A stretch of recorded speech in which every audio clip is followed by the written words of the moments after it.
उधर चांदी में भी लगातार नए रिकॉर्ड बनते जा रहे हैं, मतलब चांदी में भी तेज़ी रुकने का नाम नहीं ले रही है। और कल मैं एक रिपोर्ट पढ़ रहा था, उसमें कह रहे थे कि गोल्ड से भी ज़्यादा तेज़ अभी चांदी और भागने वाला है। तो लोग, हालांकि जैसा कि आपने बताया कि आम पब्लिक सोना चांदी इन्वेस्टमेंट के तौर पर नहीं खरीदती है, मतलब ऐसे खरीदती है गहनों के तौर पर, शादी ब्याह में, मतलब परंपरागत तरीके से। तो अभी भी उसमें सर एक तो बताइए कि चांदी का आउटलुक क्या लग रहा है आपको, और दूसरा कि लोगों का जागरूकता कैसे बढ़ाया जाए, इसके लिए क्या मतलब एक्सचेंज को कुछ करना चाहिए?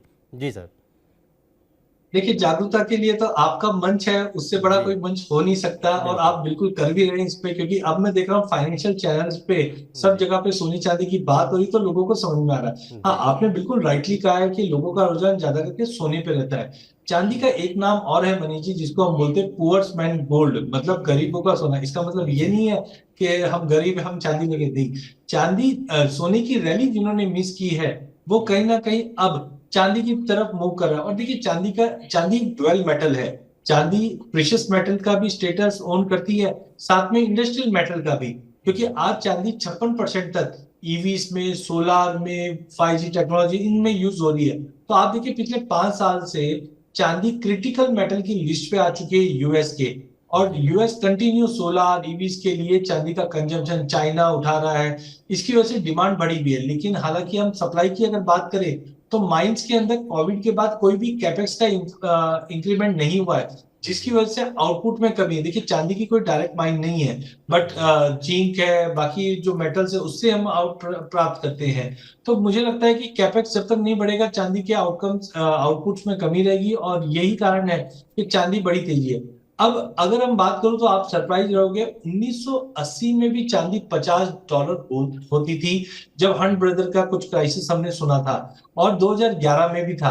तो अभी भी आप देखिए, आज 14 साल हो चुका है, चांदी ने पिछला हाई नहीं काटा है। इसका मतलब कितना ज्यादा अंडर वैल्यूड है। जी और सोना 2011 में $1920 था, और आज हम देख रहे हैं 3800 के करीब पहुंच चुका है।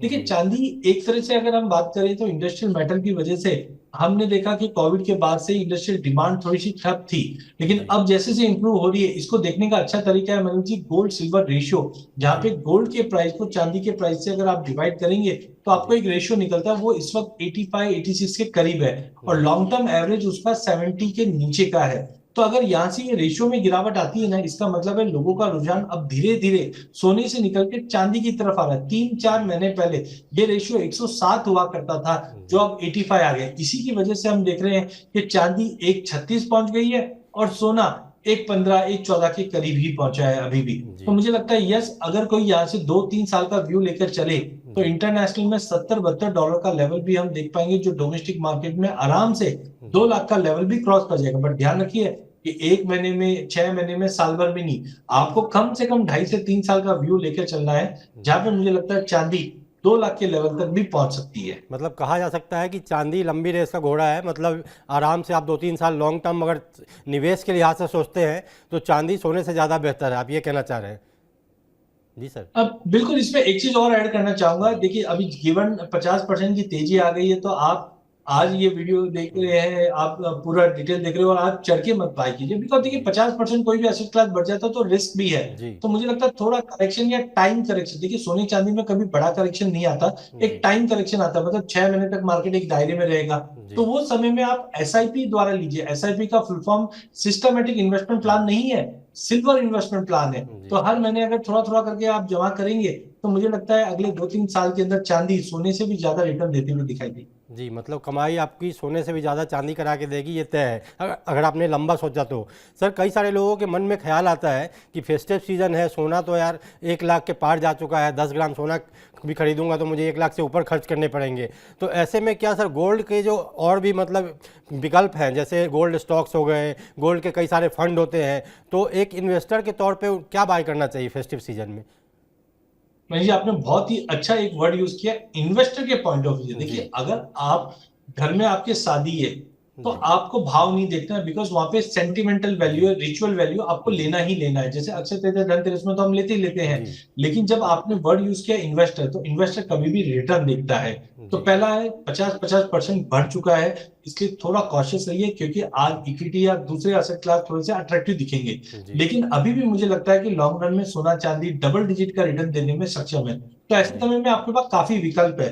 जैसे हमने इनिशियली देखा था गोल्ड सोनियर बॉन्ड, इस वक्त वो सेकेंडरी मार्केट में अवेलेबल है, वहां पे भी आप ले सकते हो। गवर्नमेंट अगर इनकेस नए ट्रेंड चलाते हैं तो वहां पे आप निवेश कर सकते हो। जी दूसरा है म्यूचुअल फंड में ईटीएफ लॉन्च हो चुके हैं ऑलरेडी, और काफी म्यूचुअल फंड में ऐसे स्कीम्स है जो मल्टी एसेट कैटेगरी में आते हैं, जहां पे 15%, 20%, 10% के आसपास गोल्ड में डाइवर्सिफाई किया हुआ है। अब अच्छा चीज देखिए मनीष जी, इक्विटी को डर किससे लगता है? गिरावट से। और गिरावट कब आती है? कुछ अनसर्टेनिटी होती है, जी और जब अनसर्टेनिटी होती है तो इक्विटी गिरता है, बट सोना चांदी बढ़ता है। जी तो आप मल्टी एसेट फंड में डाल सकते हैं, ईटीएफ में डाल सकते हैं, फंड्स ऑफ फंड में डाल सकते हैं, एक्सचेंज पे एमसीएक्स एनएसई ये एक्सचेंज है जहां पे जी फ्यूचर भी अवेलेबल है और डिलीवरी भी अवेलेबल है। तो ये जी सारे विकल्प आपके पास इस वक्त ओपन है, डिजिटल गोल्ड भी ओपन है। बट जी बस खाली एक चीज ध्यान रखिए, अगर कंजम्पशन के लिए सोना चांदी ले रहे हैं तो आप भाव मत देखिए, इन्वेस्टमेंट के लिए देख रहे हैं तो फेस वैल्यू में लेके काम कीजिए।